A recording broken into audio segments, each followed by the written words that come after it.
Hey, what's up, guys? This is Gus for Stock Trading TV. So we're going to talk about three trades: trade on Apple, ACB, Aurora Cannabis, and AMD, for a total of $1,476 on these three trades. And this is while I was vacationing in Texas. So we're going to start off with Apple here, and this is what the daily chart looked like at the time.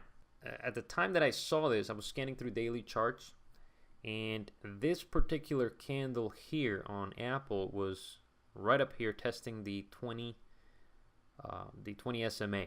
And what I like to do is when I see something like this, you see how many reactions Apple has around this 20-day moving average. I mean, you can see it here: failed, failed, failed, failed, fail to try to poke through, also try to break through and fail.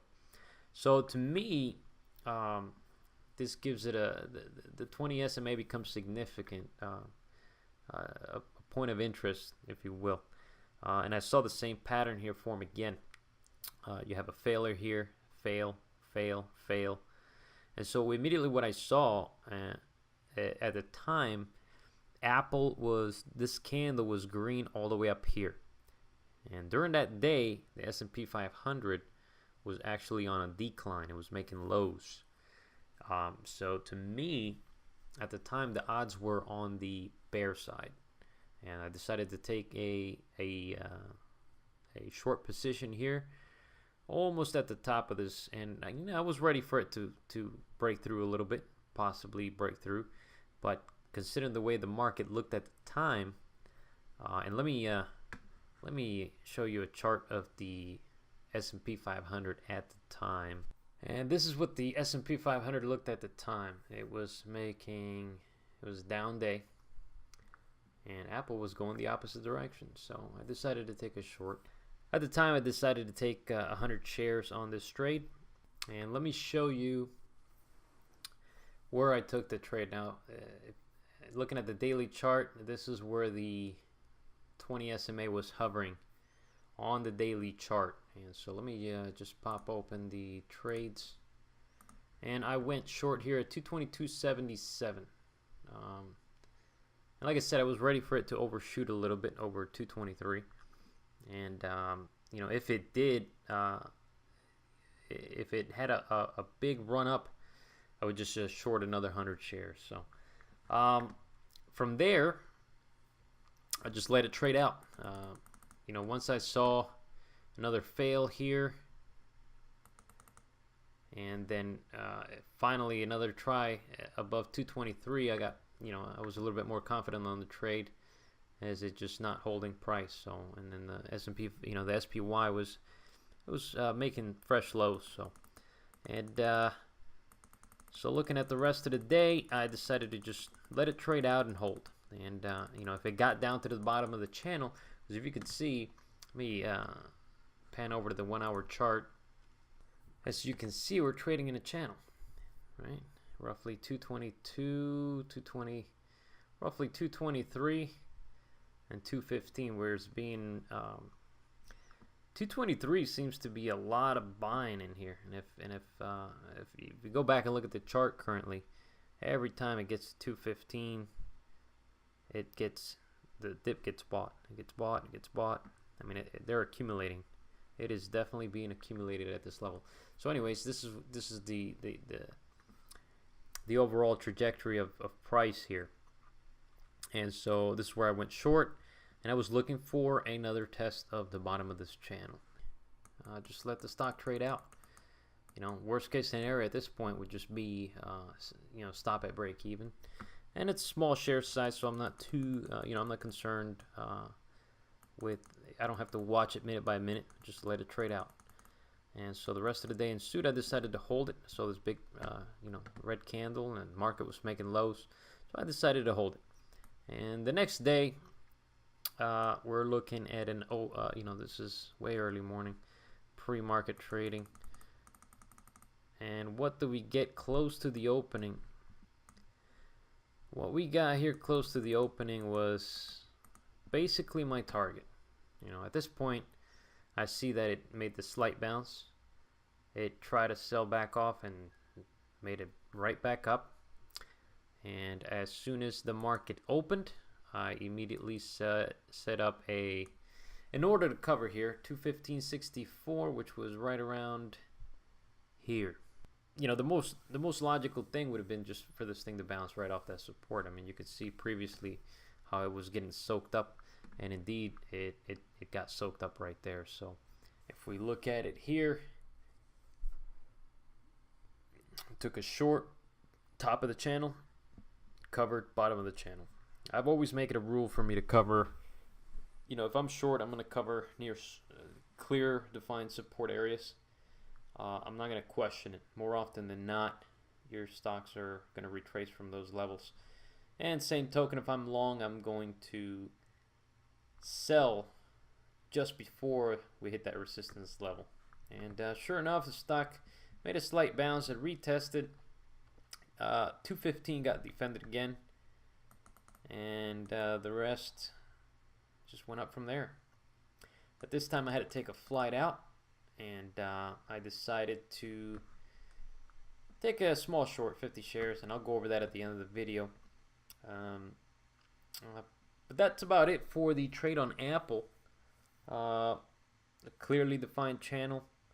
Technical reason, 20 SMA has been shown prior resistance on Apple on the daily chart, and you know, we had a whole number that was failing, that showed to be failing. As you can see here, 223 as well was starting to top out. And so it's a matter of having the probabilities on your side. What is the most likely scenario? You know, what is it most likely to happen? And then you put a bet on that. And if you're wrong, just know where you're wrong and protect your capital. So moving on to ACB. All right, so we're looking at ACB on the 5-minute time frame. Now this is the day that it got listed on the New York Stock Exchange. Okay, so disregard this. None of this was here when it first on Monday when it first got listed. So this is all you could see pre-market. Okay, so I decided to let this thing trade out and see what it was going to do. And so I'm going to fast forward here, just kind of go through what it went through. Tested 7, and you could see it printed a nice hammer here. Decent volume. You can see I have the volume overlapping, but you can see right here the volume in the background. Had decent amount of volume. You could tell the dip was bought, 5-minute time frame. And let me continue moving on here. But I would not be interested. I don't try to catch a falling knife, especially when there's no chart behind. There's nothing to see there. And so just continue to let it trade out, see how it would react. Now, mind you, at the time, you got to realize let me back up a little bit. This is where it started catching my attention. We have a break through the 20, and it held the 20. Okay. The 20 for me is very, I use it as a guide. I don't give it too much weight, but I pay attention when stocks react to the 20 simple moving average. I mean, you can see there's a reaction here. And so, but again, none of this counts. So we're looking at, we have this pop here, and then it holds through the 20. Then we have the volume weighted average price. And for those of you that don't know what the volume weighted average price, it is basically the average price that the market, each market, or not each market, but the overall market participant is sitting at. So at the time, 757, and this is where it started catching my attention. Okay, like, okay, this stock's getting traction. You know there's going to be shorts piled on it. And where are the shorts going to be wrong, right? So, well, the shorts are going to be wrong. They're going to start covering if this thing starts testing 8 and above. And ideally, the break, the $8 break was significant. I mean, you can see there was some support here on the $8 level. You can see there was some dip buying, but then it lost it. Then it tried to break, failed twice.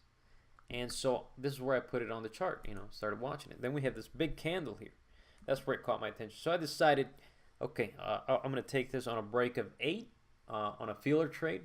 I was feeling confident. So when you start feeling confident about a trade, I increase position size. And it's a nice setup. And so we're looking for a squeeze.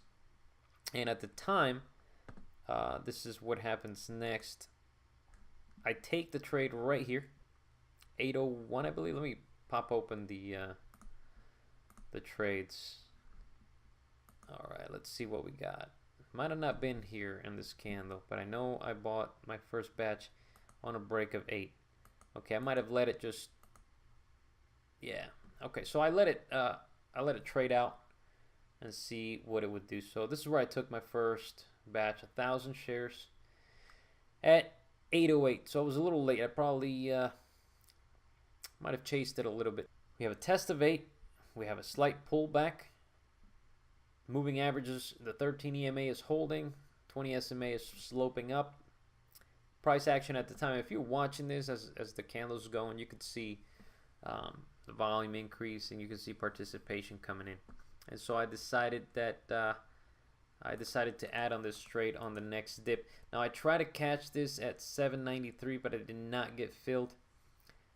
So I caught it on the next break of 8 and decided to hold. So I felt pretty confident on the trade. And then at that time, we have another search of buying and short covering. At this point, if this thing keeps going, it's going to squeeze. Shorts are going to start having to cover. And my line in the sand for the stock was 780, because 780 is where all price was holding. Now keep in mind, at 1,000 shares at 808, 1,000 shares at 801, the average was 803. Okay. And so my stop loss would have been at 780, and that would have been about roughly $400, risking $400. My target was roughly here on this test of the 200 period moving average. Moving along here, we got the squeeze. Okay, and I always preach selling into strength. I'm not gonna sit here and hold and find out how far it's gonna go. I'm definitely more often than not, the 200 period moving average will act as resistance. And so I'm gonna I decided to scale out 1,500 shares at 857. So 803 average at 857. The total profit on that was $810. And I decided to leave the remaining 500 shares out writing, just to see if we get a continuation, possibly a break here through 9, and which is where I would have sold the rest of the shares, maybe 893, but that did not happen. So you could see it try to poke through again and just started failing. And then next thing you know, boom, I decided to sell the rest of my shares at break even. 803. I think I was up 1,000, a little over 1,000 at the peak here, but like I said, I wanted to let the rest ride, and I like to scale out and see what happens next. So this way, if you get out, it's a mental thing. You're not sitting there thinking, I left some money on the table. Well, you give it a chance to see if you can capture a little more. And worst case scenario, you stop the break of the rest of your shares at break even. So, and that was it for this trade. We have $810, and that's how I traded. This is for me. This is my bread and butter basically. It's catching these pop through the 20s, a retest. Okay, you could also you could start a position in here, but with this being the first day it was listed, it's a little sketchy, and so I just wanted to see some strength first, and that's about it for ACB, Aurora Cannabis. And all right, so moving on to the next trade. It was AMD. It was a $47 loser. Let me go over that right. So with AMD, I'm gonna take a look. We're gonna step back to the daily chart to see what everything was looking like at the time. And as you can see, and mind you, I had not been watching AMD for like the past 6 months. But it caught my attention when I was doing some scans, and I put in this candle, and they just started kind of consolidating, and all the moving averages were weighing in on price. So on this day, I believe it was this day, let me pop open the trades. Yeah, this is where I traded it. So let me zoom in on the shorter time frame. All right, so as you can see, we have a big decline with a pop. The next day, we have a failure at the 50-day moving, 50-period moving average. Another failure, and then we have just price continuing to decline. All right, here's a test at a 20, rejection. Test at a 20, rejected, and it started rejecting again. So I decided, once I saw this first rejection, I decided to start in 300 shares. I like to put my foot in the door.